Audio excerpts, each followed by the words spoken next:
नमस्कार, स्वागत है आप सभी का एक बार फिर से आशीष क्लासेस पर। आज की इस क्लास में हम एक छोटा सा पैराग्राफ डिस्कस करेंगे। इंडियन एक्सप्रेस न्यूज़पेपर से है, फ्रंट पेज आर्टिकल है। और इस क्लास को कंडक्ट करने के पीछे कारण ये है कि बहुत सारे क्वेश्चंस आते हैं कि सर हम शुरुआत करना चाहते हैं इंग्लिश सीखने की, हम अखबार पढ़ना शुरू करना चाहते हैं, तो अखबार पढ़ना सीखें कैसे। तो ये देखिए, मैं हालांकि आपको हमेशा बताता हूँ कि जो मेरा अप्रोच है अखबार पढ़ाने का वो तो कॉम्पिटिटिव एग्जाम के लिहाज से बिल्कुल ठीक अप्रोच है। कॉम्पिटिटिव एग्जाम्स में आपसे ग्रामर पूछी जाती है, आपसे वोकैबलरी पूछी जाती है, आपसे कॉम्प्रिहेंशन पूछा जाता है, तो उस लिहाज से तो ये अप्रोच बहुत अच्छी अप्रोच है।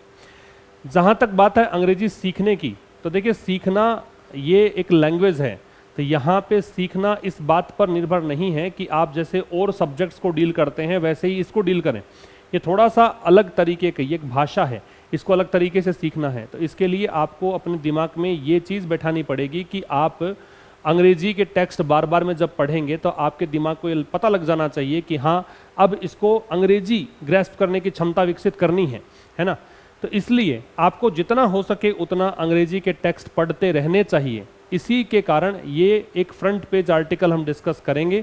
यहाँ पर आप थरो रीडिंग करो, एक बार तो सीधा सीधा पढ़ते चलो। जो कुछ भी समझ में आया है कोई खास बात नहीं है, आप पूरी इमेज बना पा रहे हैं चीज़ों की, नहीं बना पा रहे हैं, लेकिन पढ़ते हुए ये ज़रूर ध्यान रखो कि हाँ ये एक ऐसा वर्ड है जो मुझे नहीं पता है, उसको आप मार्क ज़रूर करेंगे। अगर ऐसी स्थिति, मतलब जो मार्क करने वाली हैबिट आपने डेवलप कर ली कि हाँ ये वर्ड मुझे नहीं पता है, और मार्क करने के बाद उसको डिक्शनरी से कंसल्ट करना, उसके बाद जब अगला आर्टिकल कोई भी पढ़ते हो तो वो सारे वर्ड्स आपको याद रहना, ये एक ऐसी अप्रोच है जो आपको अखबार पढ़ना सिखा देगी। और अखबार पढ़ना जब सीख जाओगे आप, तो कोई भी टेक्स्ट हो, चाहे फिर वो स्टोरी की बात मैं करूँ, चाहे मैं नॉवेल्स की बात करूँ, चाहे मैं न्यूज़पेपर की बात करूँ, हर जगह पे आपको अंग्रेजी सीखने में आसानी लगेगी। ठीक है, तो देखिए आज का ये एक आर्टिकल डिस्कस कर रहे हैं हम। अब हालांकि इसका जो दे रखा है, ये ऊपर हेडिंग दे रखी है वो मैंने हटा दी है, लेकिन जो सब हेडलाइन थी यहाँ पे हाउ है, ये सब हेडलाइन जो थी वो हम डिस्कस कर रहे हैं। How win win came para by para paves way on the Ukraine war. G20 जो मीटिंग हुई है ना अभी हाल फिलहाल, उसी को लेकर जो कंक्लूड हो चुकी है मीटिंग, भारत ने अध्यक्षता इसकी की है, उसी को लेकर ये आर्टिकल लिखा गया है। क्या समझाना चाह रहा है, कुछ टर्मिनोलॉजी यहाँ पे है वो ध्यान से समझिए और उसको नोट भी कर लेना।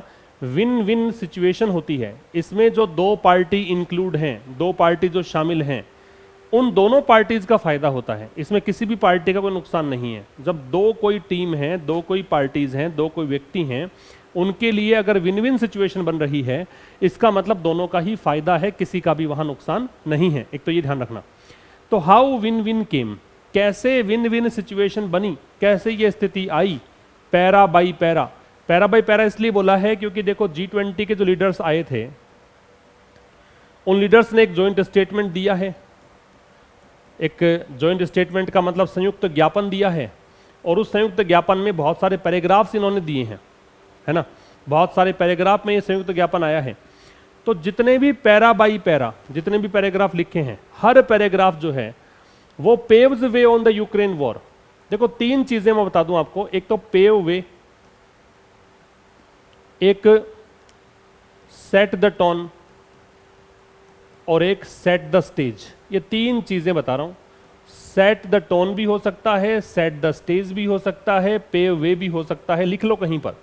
तीनों का लगभग मतलब एक जैसा ही है। तीनों का मतलब है एक माहौल तैयार कर देना, एक ऐसी स्थिति तैयार कर देना जिससे आगे की चीजें हैपन होना शुरू हो सकती हों, इनेबल कर देना ऐसी सिचुएशन के लिए कि आगे कोई चीज और घटित हो सकती है। मतलब आधार तैयार आपने कर दिया, माहौल आपने बना दिया। इसको हम बोलते हैं pave way, set the tone, set the stage. तीनों लगभग एक जैसे से मीनिंग कन्वे करती हैं, ये फ्रेजेस हैं। पेव वे करोगे तो इसका मतलब है माहौल तैयार करना, या कहें कि आधार तैयार करना, वही सेट द स्टेज और वही सेट द टोन है। अब समझो, एक बार आइडिया लगाओ कि क्या कहना चाहता। थोड़ा सा मुझे लगा ये पैराग्राफ ठीक ठाक सा पैराग्राफ है, एक दो चीज़ें आपको नहीं मिल जाएंगी इसमें।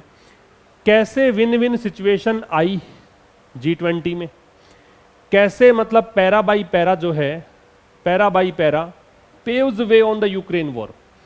मतलब जो भी एक जॉइंट स्टेटमेंट इनका आया है पैराग्राफ्स में, उनमें हर एक पैराग्राफ जो है, हर एक पैरा जो है, वो यहाँ पे एक आधार तैयार कर रहा है कि यूक्रेन वॉर पर अब बात करने के लिए तैयार हैं लोग।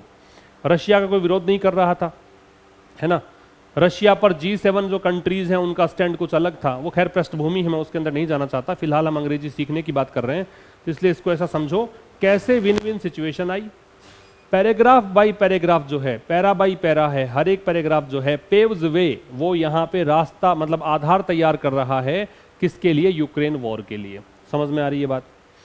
अच्छा जी, एक यहाँ पे ग्रामर का कॉन्सेप्ट है कि पैरा बाई पैरा, अब ये एक नाउन है और ये भी एक नाउन है, आगे पैराग्राफ पैरा, दोनों सेम नाउन्स हैं। तो जब दो नाउन सेम होती हैं और बीच में होता है एक प्रेपोजिशन, तो दोनों नाउन्स हैं वो सिंगुलर आती हैं। याद रखा करो, याद रख लेना इस बात को, बड़ी इंपॉर्टेंट बात है कि अगर कोई दो एक जैसी नाउन्स बीच में प्रेपोजिशन से कनेक्ट हो रही है, दोनों नाउन्स सिंगुलर होंगी, ठीक है। इसलिए पैरा बाई पैरा है, पैराग्राफ्स मतलब पैराज नहीं है, प्लूरल नहीं है, ठीक है।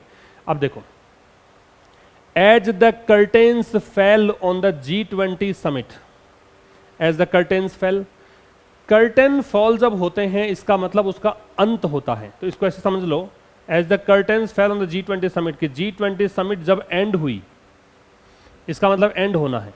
कर्टेन फेल का मतलब हो गया पर्दे गिरना। और देखिए कोई मूवी है, हम मूवी देख रहे हैं, कोई नाटक का मंचन किया जा रहा है स्टेज पर, उसमें पर्दे गिरा दिए जाते हैं, इसका मतलब वो नाटक खत्म हो गया है। वही चीज यहाँ पे है। अब ये कह रहा है कि as the curtains fell on the G20 summit on Sunday, Sunday को, ये हो गया एडवर्ब पूरा। वैसे समझोगे तो ऑन है प्रेपोजिशन और संडे है नाउन, और वैसे चूंकि टाइम बता रहा है तो संडे को मतलब ये एडवर्ब है। और याद रखना कि पर्टिकुलर हम किसी डे या डेट की बात करते हैं तो वहाँ पे ऑन लगता है। जब भी हम किसी पर्टिकुलर डे और डेट की बात करते हैं वहाँ पे किसका प्रयोग किया जाना चाहिए, ऑन का प्रयोग होना चाहिए। समिट होता है मीटिंग, तो G20 की जो मीटिंग है जैसे ही उसका अंत हुआ, अब यहाँ दे रखा है एज, ये यहाँ पे कंजंक्शन है। एज वैसे तो एडवर्ब भी होता है, प्रेपोजिशन भी होता है, कंजंक्शन भी होता है। और मैं पहचानना बता दूं, बड़ी आसान तरीके से आप इसको अप्रोच कर सकते हैं कि अगर ये कंपैरिजन के लिए आता है, जैसे ही is as tall, he is as tall as his brother, यहां हो रहा है दोस्तों कंपैरिजन, वह उतना ही टॉल है, उतना ही लंबा है जितना कि उसका भाई। ऐसे कंपैरिजन की स्थिति जब आए तो एज को बोल दिया करो कि ये एडवर्ब है। एज क्या कहलाएगा, एडवर्ब। जब एज के बाद ऑब्जेक्ट आता हो तो इसको कहा करो कि ये प्रेपोजिशन है, इसका मतलब फिर होगा इस रूप में, इस फॉर्म में। और जब एज के बाद कोई सब्जेक्ट आ रहा है और वर्ब आ रही है तो इसको कहा करो कंजंक्शन है, ठीक है। ये क्योंकि का मीनिंग भी देता है, ठीक है, वाइल का मीनिंग भी देता है, दोनों मीनिंग देता है, कंजंक्शन हो जाएगा। तो यहां आप देख रहे हो कर्टेन्स हो गया सब्जेक्ट और फेल हो गई इसकी वर्ब, फॉल की सेकंड फॉर्म है फेल, तो ये क्या हो गया, एज यहाँ पे कंजंक्शन। तो एज द कर्टेन्स फेल, जैसे ही पर्दे यहाँ पे गिरे, या फिर कहें कि G20 समिट का एंड हुआ, कब की बात है, संडे की। द कंसेंसस, कंसेंसस का मतलब होता है अग्रीमेंट, कंसेंसस का मतलब अग्रीमेंट होता है, कंसेंसस का अकॉर्ड होता है। तो सहमति अराइव्ड, अब सहमति पहुंची, इसको ऐसे ना पढ़ के ऐसे मानो, सहमति बन गई। In the new Delhi G20 leaders declaration, किसमें बनी सहमति, न्यू दिल्ली में G20 लीडर्स का जो डिक्लेरेशन हुआ है उसमें सहमति बन गई। अब ये क्या कह रहा है, द कंसेंसस, कौन सी कंसेंसस, वो कंसेंसस, ये एडजेक्टिव है, इसकी वर्ब नहीं है, ये वो एग्रीमेंट जो न्यू दिल्ली में G20 लीडर्स का जो डिक्लेरेशन आया, G20 के नेताओं का जो डिक्लेरेशन आया, उसमें जो इनकी सहमति बनी है, उस सहमति ने, ये कंसेंसस की वर्ब है, सेट द स्टेज, इसने एकदम आधार तैयार कर दिया। मैंने बताया तीन चीजें, set the tone, set the stage, और एक और बताया था मैंने क्या, पेव वे।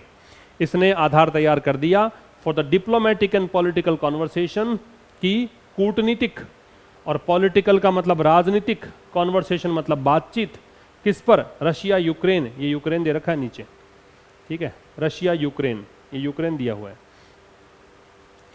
तो क्या समझ रहे हो, देखो अभी तक सेंटेंस पूरा नहीं हो रहा, एक ही सेंटेंस मैंने लिया है, हालांकि उसी को हम डिस्कस कर रहे हैं। क्या कहना चाह रहा है फिर समझ लो, एज यहाँ कंजंक्शन है, द यहाँ डिटर्मिनर है, कर्टेंस यहाँ नाउन है, फेल यहाँ क्रिया है, ये प्रेपोजिशन है, ये द डिटर्मिनर है, G20 समिट नाउन हो गया, ऑन प्रेपोजिशन है, संडे यहाँ पे नाउन है, दैट डिटर्मिनर है, फिर से कंसेंसस है वो नाउन है, अराइव्ड है वो क्रिया है, ये यहाँ प्रेपोजिशन है, ये डिटर्मिनर है, न्यू दिल्ली नाउन हो गया, ठीक है, G20 लीडर्स नाउन हो गया, डिक्लेरेशन भी नाउन हो गया, सेट यहाँ पे क्रिया है, दैट डिटर्मिनर है, स्टेज नाउन है, फोर प्रेपोजिशन है, दैट डिटर्मिनर है। इसके बाद डिप्लोमेटिक एडजेक्टिव है, एंड है वो कंजंक्शन है, और चूंकि एंड ऐसा कंजंक्शन दोनों साइड को बैलेंस करता है तो यहाँ भी देखो ये एडजेक्टिव है, दोनों साइड एडजेक्टिव हो गए, कॉन्वर्सेशन नाउन है, ये प्रेपोजिशन है, ये यहाँ पे डिटर्मिनर है, रशिया यूक्रेन नाउन हो जाएगा, ठीक है। एक बार इसका स्क्रीनशॉट ले लो ताकि तुम्हें समझ में आ जाए कि कैसे कैसे ये वर्ड कैटेगरीज निकाली जाती हैं। तो यहाँ एंड हो गया G20 समिट का संडे को, तो कंसेंसस, कौन सी कंसेंसस, हालांकि ये वर्ब नहीं है, अभी एडजेक्टिव है, ये इसका एडजेक्टिव है, पोस्ट एडजेक्टिव है, गलती हो गई यहाँ पे, ये यहाँ पे वर्ब नहीं कही जाएगी, इसको आप कर लीजिए एडजेक्टिव। तो संडे को जब इसका एंड हुआ तो वो सहमति जो कि न्यू दिल्ली G20 लीडर्स का डिक्लेरेशन जो है उनमें जो सहमति हुई है, उस सहमति ने क्या कर दिया, एक आधार तैयार कर दिया, किसके लिए, राजनीतिक और कूटनीतिक बातचीत के लिए, किस मुद्दे पर, रशिया यूक्रेन, आगे देखते हैं, कॉन्फ्लिक्ट पर, रशिया यूक्रेन जो संघर्ष है उस पर, कॉन्फ्लिक्ट का मतलब स्ट्रगल हो गया, संघर्ष हो गया, with a hope across the spectrum, across the spectrum इसका मतलब अक्रॉस द रेंज, स्पेक्ट्रम जो है ना वो रेंज के लिए आ रखा है, तो जितने भी लोग हैं जिनके ओपिनियंस अलग अलग हैं, जितने आइडियाज अलग अलग हैं, वो सारे आइडिया, सारी रेंज, अक्रॉस का मतलब है यहाँ पे, ये वैसे प्रेपोजिशन है अक्रॉस, और इसका मतलब होता है अक्रॉस का वैसे तो होता है ऑन द अदर साइड, दूसरे साइड, यहाँ पे अक्रॉस का मतलब है वो एवरी के अर्थ में है, हर चीज जो भी शामिल है उसमें, उन सबको बोलेंगे अक्रॉस। तो अब बातचीत का आधार तैयार कर दिया है, रशिया यूक्रेन जो कॉन्फ्लिक्ट है उस पर, विद अ होप, एक आशा के साथ, एक होप के साथ, विद प्रेपोजिशन है, ये इसका ऑब्जेक्ट है, और ये यहाँ पे डिटर्मिनर है, आशा के, अक्रॉस द स्पेक्ट्रम मतलब सभी सारी चीजों में, है ना। That the text is expected to set the tone, क्या आशा है, आशा ये है कि जो टेक्स्ट है, जो पैराग्राफ यहाँ पे आए हैं संयुक्त ज्ञापन के, उनसे आशा की जाती है, ये पैसिव वॉइस है, बी के साथ थर्ड फॉर्म है, टू सेट द टोन कि ये यहाँ पे माहौल तैयार करेगा, ये यहाँ पे आधार तैयार करेगा, फॉर एनी नेगोशिएशंस, किसके लिए, किसी भी प्रकार की बातचीत के लिए, नेगोशिएशंस का मतलब डिस्कशन है, between the two warring sides, warring का मतलब है जो फाइटिंग, जो लड़ रही साइड्स हैं, फाइटिंग है, कंटेंडिंग है, दो साइड्स क्यों कही हैं, क्योंकि एक तरफ यूक्रेन एक तरफ रशिया है, दोनों के बीच बातचीत का माहौल यहाँ पे तैयार करेगा ये पैराग्राफ, ये जो संयुक्त ज्ञापन है।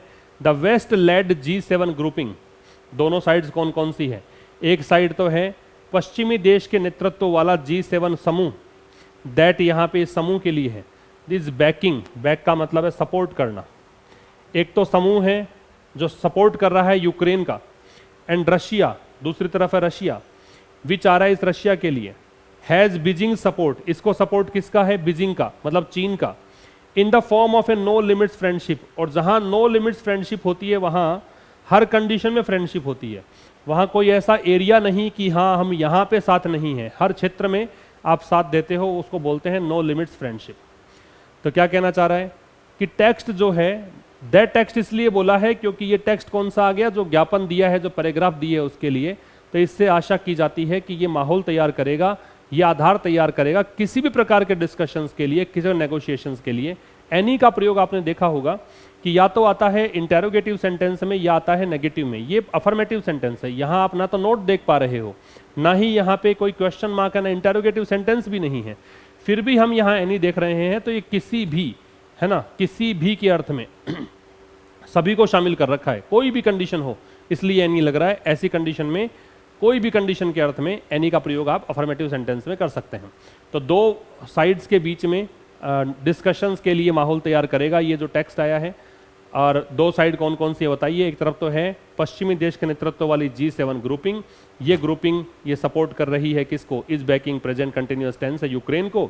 दूसरी तरफ है रशिया, रशिया को सपोर्ट किसका है, बीजिंग का, और किस रूप में है, नो लिमिट्स फ्रेंडशिप के रूप में सपोर्ट है इसको, मतलब इसमें फ्रेंडशिप है बस इनकी और कोई लिमिट नहीं है इनकी फ्रेंडशिप की, हर ये लिमिट को क्रॉस करते हुए फ्रेंडशिप है, हर जगह पे ये साथ देने को तैयार है बीजिंग रशिया का, ये कहना चाह रहा है। ठीक है, तो ये छोटा सा एक पैराग्राफ था और मैंने बताया कि इसको डिस्कस करने के पीछे उद्देश्य इतना ही था कि आप कोई भी टेक्स्ट पढ़ें पहले तो एक बार थरली उसको रीड किया करो, उसको पढ़ते पढ़ते ही आप मार्क कर लिया करो कि हाँ ये नए शब्द हैं मुझे नहीं आते हैं, उनको डिक्शनरी में कंसल्ट किया करो। अगला कोई भी टेक्स्ट पढ़ने से पहले उन सारे वर्ड्स को याद करना चाहिए आपको, और जो मैं पढ़ा रहा हूँ उस तरह की चीज़ें जो इंपॉर्टेंट ग्रामर के कॉन्सेप्ट में बताता हूँ या वो कैब में बता रहा हूँ या कोई तरीका बता रहा हूँ उसको दिमाग में बैठा लीजिए, क्योंकि ये तरीका है जो आपको अखबार पढ़ना बहुत जल्दी सिखा देगा। मिलते हैं नेक्स्ट सेशन में, तब तक के लिए नमस्कार, थैंक यू वेरी मच।